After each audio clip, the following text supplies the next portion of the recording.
Hello everyone, welcome to this new video. In today's video, I would like to discuss about the recent announcement and the reciprocal tariff policies and how it might affect the relationship with countries like Thailand, Vietnam or India. I'm also interested into exploring the broader implications for US manufacturing, geopolitical dynamics, and the ongoing shifts toward diversifying supply chain outside of China, which is called the China Plus One strategy. And I have today Vinh Ho to discuss these topics. How are you doing, mate? I'm good, thanks, Guillaume. Vinh, could you explain the basic mechanics of this reciprocal tariff policy and how they differ from traditional tariffs? About a week ago, Donald Trump, he announced these reciprocal tariffs, meaning that he wants to add tariffs on other countries. So, for example, if China or India or Vietnam has 20% tariffs when an American product enters their countries, then Trump wants to increase the tariffs on the US side. So he wants to, quote unquote, level the playing field, is kind of what he wants to try to do. Okay, great input, Vin. So now those countries in Asia, we mentioned them earlier, Vietnam, Cambodia, Thailand, for instance, how it may affect some of the key sectors, which are for Vietnam, for instance, furniture, home decor, or textile. We can have in India all pharmaceutical products, chemicals, or for instance, for Thailand, we have electronics, rubber products, processed food, how those tariffs may affect those exports. So what Trump is trying to do is increase the other remaining tariffs and to match those of other countries. So we're going to talk about the repercussions and then if it's good or bad in a minute. Now, Vin, given to the recent announcement, as soon as Trump shared about this reciprocal tariff that will be implemented globally, how do you think those countries moving toward and then trying to balance between keeping the current policies or also accepting some rules from the US? One argument people make is that it's a negotiating tactic, and we kind of see a little bit of that when Trump announced 3 or 4 weeks ago 25% tariffs on Mexico and Canadian goods. Then you saw the leaders of those countries rush to Trump and try to talk and try to negotiate more favorable deals or even eliminate and prevent Trump from doing that. If America does put on these higher tariffs on Mexican or Canadian goods, their economies would take a hit. It would economically slow down. Workers would lose their jobs. Factories would slow. Companies might even out of business. So that would really, really affect their country. So they know that. So that's why the leaders, they rush to Trump and they try to tell him and beg him to not do that, and they'll say, okay, well, we'll try to do this for you, we'll try to do that. So on the surface it might look like a good tactic, but I don't know what he's accomplishing, because Mexico said they'll send more troops to the border to stop fentanyl or something like that. So these seem kind of superficial actions. I don't know if it's really solving a problem, and I don't know if that's the best way to do it. And because it's more chaotic for businesses, for economic disruption and supply chains. So all that's affected. So I don't know if that's a really good tactic. It's one way to do it, but I don't know if it's that efficient or that favorable. America is the richest, wealthiest nation. It's a large consumer country. So it buys a lot of products made in other countries. And so the products that are coming from, whether it be Vietnam, Cambodia, or India, or anything like that, those countries are making some of the lower quality of products, the lower manufacturing items. For example, textiles, clothing, toys, bicycles, any daily products that we Americans consume, electronics. So a lot of those products are made overseas in other countries. So those are the types of products that are entering the United States for consumption. So those products will be made in Southeast Asia, exported a lot to the US. And on the other side, all the US goods that will be more on the higher end and supply chain will be exported to Southeast Asia? Yeah, so America has the advantage in terms of more higher cost items or higher end tickets. That could be machinery, that could be agricultural products, it could mostly mean services. That's what America is good at. So the US usually exports a lot of that technology, knowledge, equipment, those types of things, and it imports more of the lower cost manufacturing items, as you mentioned, shoes, clothing, electronics, furniture. Those are the items that are processed. They're made abroad in Vietnam. Pharmaceuticals, chemicals are made in India. Maybe lamps or electronic items are made in Thailand. So a lot of that are coming into the United States, and most Americans are consuming those on a day-to-day basis. Great information and summary, Vin. So I think those countries will be also looking for diversification themselves. They used to export a lot to the US, which was for most of them the biggest market, but they will also try to go with some regional expansion. I'm thinking about some trade agreements that they are having already within the ASEAN. So you can have countries like India doing more business with Vietnam. You can have countries like Thailand also exporting or importing goods from Vietnam. We do have partners who are actually working with these countries, and they are manufacturing goods in Vietnam to export them to Cambodia, to Thailand, or even to India. So it may strengthen the ties between those countries in Asia to try also not to only be dependent to the US. Now there is another complementary point that we could highlight is US manufacturing, because the initial goal of those tariffs are also to make America first, right? To focus on domestic consumption, domestic manufacturing, and the end goal is to get more employment in the US, to have a reshoring of manufacturing job and increasing of domestic production. Do you think those things are doable, achievable, and that can bring a brighter future for the US? It's a populist message. It sounds good on the surface, but the world and manufacturing and trade is much more complex. There are a lot of nuances.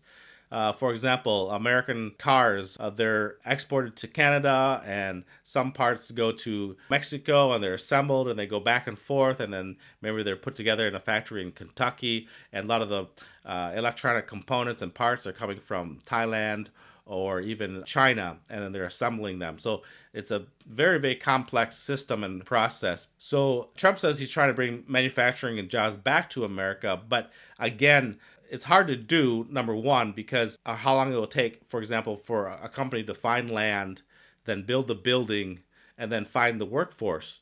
You know, the demographics in America is aging. There's not so many young people as before, like a lot of other countries in the world. And so the type of work, assembly work, manufacturing, warehousing, most Americans don't want to do assembly work. For example, in Vietnam, there's a cost advantage for Nike and Adidas to produce their shoes in Vietnam because they've got a large population that's willing to work hard in the warehouse, the manufacturing, and assembling these shoes, doing tedious work by hand for $3 an hour. What Americans want to do that type of work? If those companies bring those jobs and work back to America, one, we don't have the workers to do that. Two, we're still going to have to import products, components, right? The textiles, the rubber, the soles, that still has to be imported from other countries because we cannot make everything in America. And then to pay the workers, no one's going to work $3 an hour to do assembly work in America. So if you pay them $20, $25, then what is the cost of the shoe now? Maybe $800 a pair. So it really does not make sense. So on the surface, again, it sounds good. It's a populist message, but in terms of executing it and carrying it out, it's probably not going to happen. I would say some industries might, maybe steel industry or something like that, but very, very few and far between.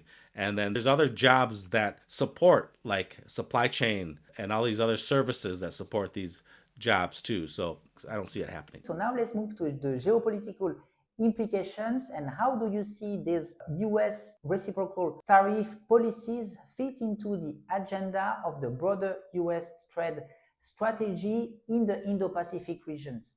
I'm thinking, for instance, about the potential geopolitical ramification and these policies, particularly concerning US relationships with Thailand, India, and Vietnam. Trump's actions are pretty selfish. You really can't bully other countries. That's not a way to work with other people, other countries. You cannot force them. You cannot, do those types of actions because later on, people and countries will remember those actions. And for example, we're seeing the fallout with Europe. Now, many European leaders are trying to find a different direction and trying to maybe less dependent on America because they cannot depend on America for what some of Trump's policies and actions have been. And so other countries will be doing the same thing, like China. If you bully China so much, you demean them, and you try to force them to do things, well, they're going to remember that, and they're going to build alliances with other countries. For example, the global south, with Africa, with Southeast Asia. They're going to find other countries to play with, so to speak. And so I don't really see that as a good solution because, again, we live on a planet and we share a lot of resources. And, if we're keep on bullying other countries, people are going to remember that and they're not going to be too fond of it. So now I would like to discuss about the China Plus One strategy. So this trend of diversification that companies have already been implemented for numerous years. Do you think this action into implemented reciprocal tariff policies will accelerate the diversification to neighboring nations such as Vietnam, Thailand, Cambodia, or other nations in the ASEAN? I think it's unnecessary disruption that many companies have to deal with because, yes, now Trump is putting pressure on China. So then America companies want to do a China plus one strategy just in case to protect their supply chains. So then they go to Vietnam and they go to India. But then there's more problems because not all those countries can produce the same product that they were getting in China. Maybe at this moment, there are less tariffs from those countries. But who's to say what happens if Trump now increases those tariffs? So we're at the same place where we started. So it caused more problems and disruptions. And companies don't like that. Most investors, they need a stable environment before they invest money. And so if you're treating companies like that, they're not going to have a good response.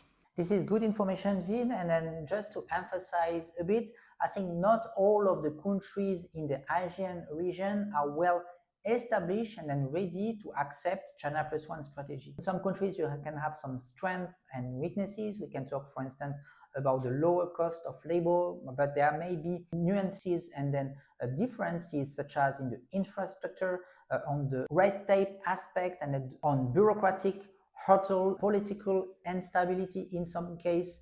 And this is not only a matter about tariff, and you have to think about the bigger picture.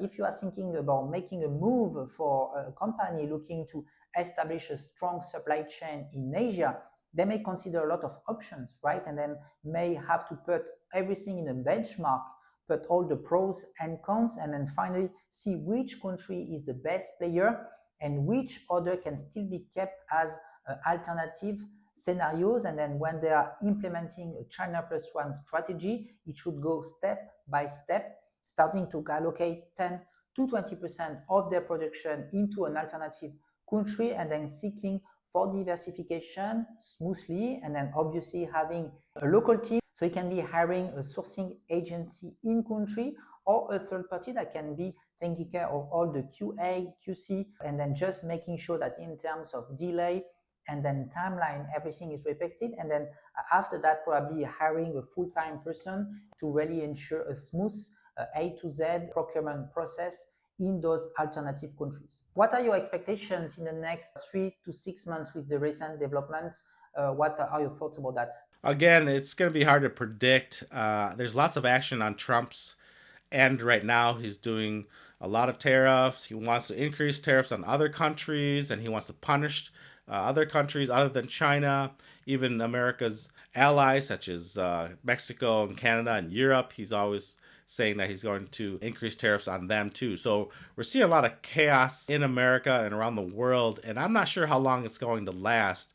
I think there's going to be disruptions in terms of protests on behalf of the Americans here. A lot of companies, a lot of CEOs, I think, are going to write letters and try to want to talk to him and say, this is disrupting our business and we have to lay off a lot of people. This is not helping America at all. In the meantime, we might see a lot of higher tariffs and a lot of bigger announcements, but the repercussions, I think, might sway him to hold on and to maybe slow down some of these tariffs in 6 months. So I think that's what might happen if he listens to people.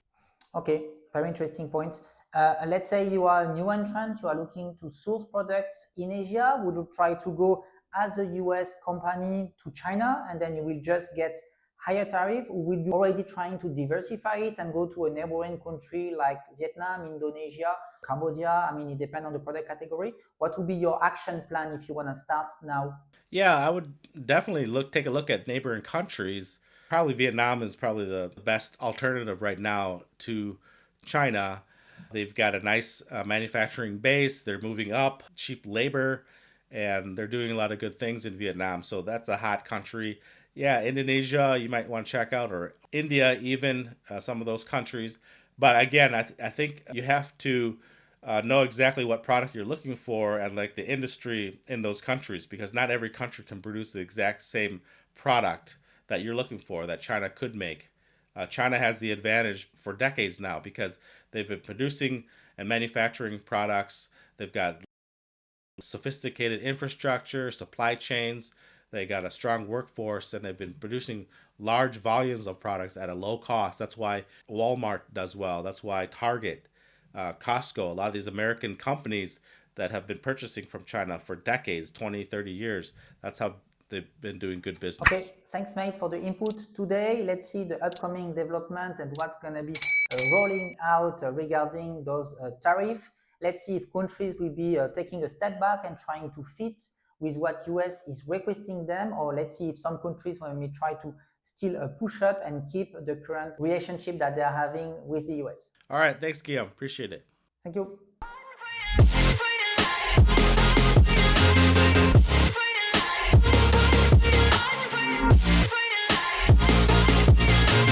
Been down and I'ma get it right. Dead on sight like